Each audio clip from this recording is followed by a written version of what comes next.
بسم الله الرحمن الرحيم. اهلا وسهلا بيكم في حلقه جديده من برنامج ذا ديفندر من اي ميديا سبورتس. بتشرف دايما بمتابعتكم وبتشرف بتعليقاتكم، وان شاء الله دايما نكون عند حسن الظن. وحشتوني، وان شاء الله باذن الله موسم جديد. معلش غبت عنكم الفتره اللي فاتت، اجازه، موسم كان طويل، موسم شاق موسم بصراحه صعب جدا، يعني لدرجه ان الواحد والله ما كانش فيه راحه، يعني كان الواحد نفسه ياخد راحه اجازه عشان حتى الناس المتابعه والناس الحمد لله اللي متابعانا تحس ان في حاجه جديده. انا واحد من الناس ما بحبش اطلع اتكلم في اي حاجه وخلاص في احداث، بحب دايما اطلع بشكل كويس، بنظهر بشكل نقدر احداث نتكلم فيها، سواء في الدوري المصري، صفقات الاهلي، صفقات الزمالك، منتخب مصر. الحمد لله باذن الله ان شاء الله نوعدكم ان الموسم ده هيكون موسم جديد ان شاء الله باذن الله. حلقتنا النهارده هنتقابل ان شاء الله باذن الله في مباراه النادي الاهلي والزمالك في السوبر الافريقي، باذن الله نكون معاكم ونقدر نتكلم على المباراة ونجيب أحداث جديدة تليق بيكم وتليق بينا إن شاء الله بإذن الله، ودايما نكون عند حسن الظن. طبعا مباراة منتخب مصر يعني في الأسبوع ده لعب أمام كاب فيردي، كسب، مبروك على الفوز. كانت مباراة مطمئنة، أحداث جميلة، كان الأمور كانت كويسة ماشية، يعني زي ما بيتقال كده في ظل الأحداث في الفترة الأخيرة والمشاكل اللي حصلت على الاختيارات ومين جه ومين ما جاش، غياب محمد عبد المنعم وصلاح وتريزيجيه، ده شيء طبيعي. امبارح طبعا منتخب مصر كسب بتسوانا 4-0، نتيجة كبيرة. كل المباريات دي يا جماعة زي ما بيتقال كده مباراة تدريبية، عشان برضو ايه، مبروك طبعا للجهاز الفني، مبروك للعيبة. الحاجات دي بترجع الثقة تاني، المباريات دي هي اللي بترجعك تاني، بتخلي الجمهور يرجع، بتخلينا حتى ان احنا نقدر ندعم كابتن حسام حسن. نتمنى ان هو يكمل المسيرة. احنا لحد دلوقتي لسه ما لعبناش منتخبات قوية، عشان برضو يا جماعة نبقى متفقين، بس في المجمل الاجواء حلوة، الاجواء جميلة، شكلنا حلو، ابتدى يبقى فيه تنظيم جوه الملعب، ابتدى يبقى فيه روح ما بين اللعيبه وبين بعض جوه الملعب، وحتى حاله الحب اللي ما بين صلاح وما بين تريزيجيه وما بين مرموش، حاله جميله بصراحه. تألق اكتر من كذا لاعب، فيه اكتر من كذا لاعب دخل، ابراهيم عادل من ضمن اللعيبه اللي بقت موجود، ناصر ماهر. الحاجات دي يا جماعه هو ده اللي احنا محتاجينه. احنا كنا الفتره اللي فاتت كان عندنا ازمات في الجزئيه دي، ان مفيش جديد، لازم يبقى فيه احلال وتجديد.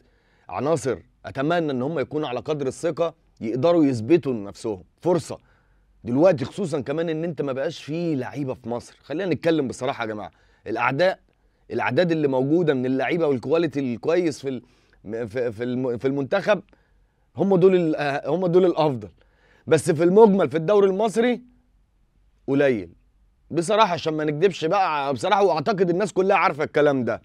فتمنى ان اللعيبه حتى زي ابراهيم عادل، ناصر ماهر، اللعيبه الجديده اللي هي بتنضم، امسك في الفرصه. انت بتلعب منتخب مصر، سعرك بيعلى، ثمنك بيبقى ليك شهره كبيره جدا، ناحيه تسويقيه حاجه مميزه ليك. امبارح بصراحه نتيجه كويسه، مباراه كاب فيردي نتيجه كويسه، بس كابتن حسام لازم في الفتره اللي جايه يستعد للي جاي. خلاص ان شاء الله باذن الله نوصل كاس عالم، وهنوصل باذن الله كاس الامم الافريقيه. طيب ايه اللي جاي بقى؟ ايه اللي جاي هنقدر نعمله من دلوقتي؟ يعني يا جماعه مش هنفضل ماشيين في الطريق كده، انت لسه هتلاعب منتخبات تقيله، عندك منتخب السنغال، عندك منتخب الجزائر، عندك منتخب المغرب، عندك منتخب نيجيريا، عندك منتخبات كوت ديفوار، منتخبات تقيله. الموضوع مش هزار. مش عايزين نفرح ان احنا كسبنا كاب فيردي وبتسوانا، انت اعلى من الناس دي، انت بطل القاره، انت اقوى تاريخيا ودوليا وبطولات وامكانيات. انت سيبنا من الفتره اللي فاتت اللي كانت فيها مشاكل لمنتخب مصر. عجبني جدا الدعم الجماهيري بصراحه، واتمنى ان كل الناس تدعم، حتى لو انت مختلف مع كابتن حسام في اختيار. انا واحد من الناس مثلا مختلف مع كابتن حسام في الاختيارات، خلاص وجهه نظره يا جماعه، وجهه نظره، سيبوا الراجل يشتغل، بعد كده نتحاسب، بعد كده نحاسبه. عندك عمر جابر كان المفروض ينضم، عمر كمال عبد الواحد، في اكتر من كذا لعيب ليه دور، بس كل وقت ليه اذانه زي ما بيتقال. في الوقت ده لازم ندعم، في الاختيارات طبيعي هنختلف، بس في الاخر كابتن حسام هو اللي مسؤول، هو اللي مسؤول قدامنا، هو اللي مسؤول قدام الجماهير، هو اللي مسؤول قدام الاعلام.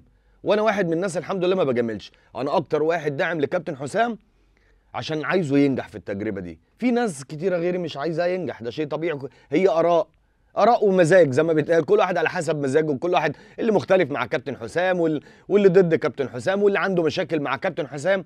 في الاول والاخر ده منتخب مصر، في الاول والاخر ده منتخب مصر، اللي هيمشي في الطريق معانا هنسقف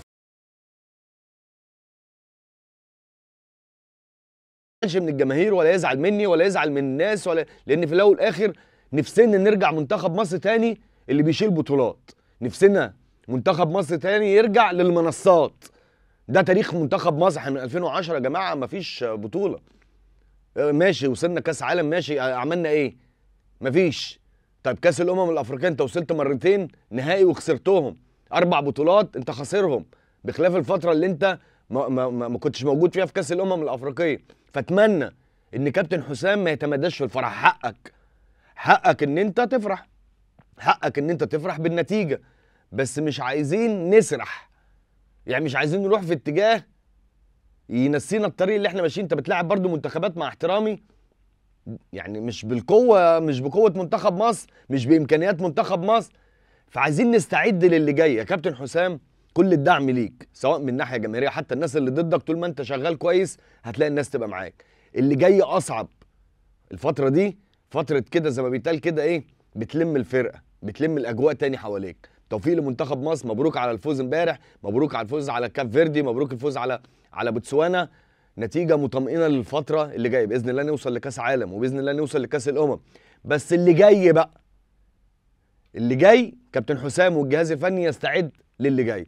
طبعا كان في ازمه حجازي، يعني ازمه حجازي طبعا لان فيها كلام كتير جدا، وانا هتكلم عليها في الفار، مش حابب ان انا اتكلم عليها دلوقتي لان في تصريحات ان شاء الله باذن الله انتظرونا بعد ساعتين من دلوقتي او 3 ساعات هتنزل حلقه الفار. حابب ان انا اتكلم في الجزئيه دي لان كان عليها كلام كتير جدا. طبعا الكل برضو بيتكلم على صفقات النادي الاهلي وصفقات نادي الزمالك.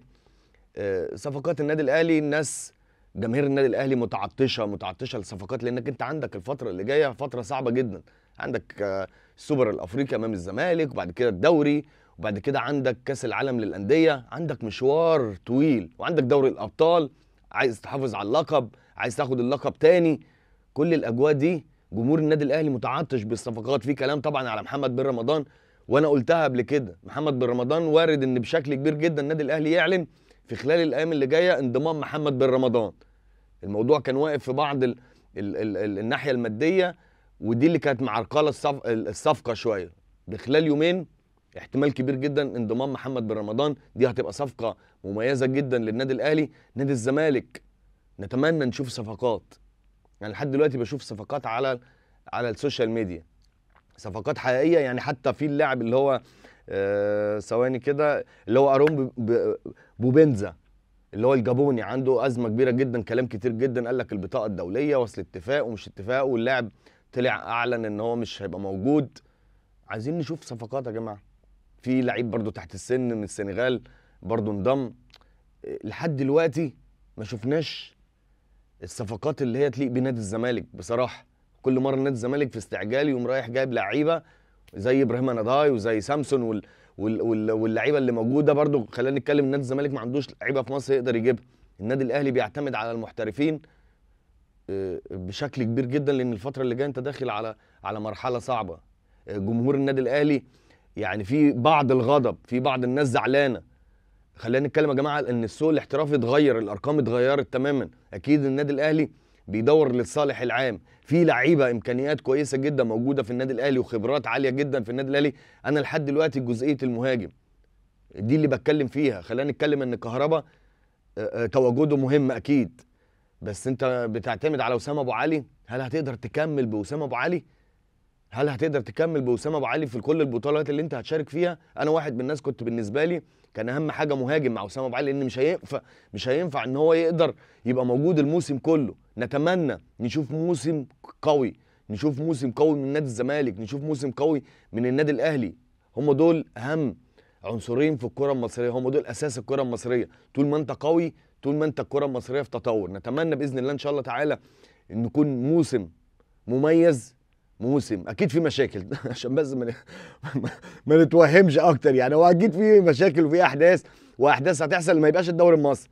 نفسنا نشوف حاجه تبقى افضل من الموسم اللي فات، نفسنا نشوف حاجه مميزه، نفسنا نشوف تنافس، بيراميدز برضو يخش في المنافسه، انضمام يوسف اوباما اللي انا اتكلمت عليه في جزئيات كتير جدا انه كان غير موافق مع نادي الزمالك وما اضافش لنادي الزمالك. ايا كان بالتوفيق ليه وارد انه ممكن يتالق بعيد عن الضغوط، في امكانيات في بيراميدز. عايزين نشوف بيراميدز في المنافسه، عايزين نشوف الاسماعيلي، عايزين نشوف المصري، عايزين نشوف الاتحاد، عايزين نشوف الانديه الجماهيريه تبقى موجوده في المنافسه، ما تبقاش المنافسه بس رايحه ما بين ناديين وثلاثه.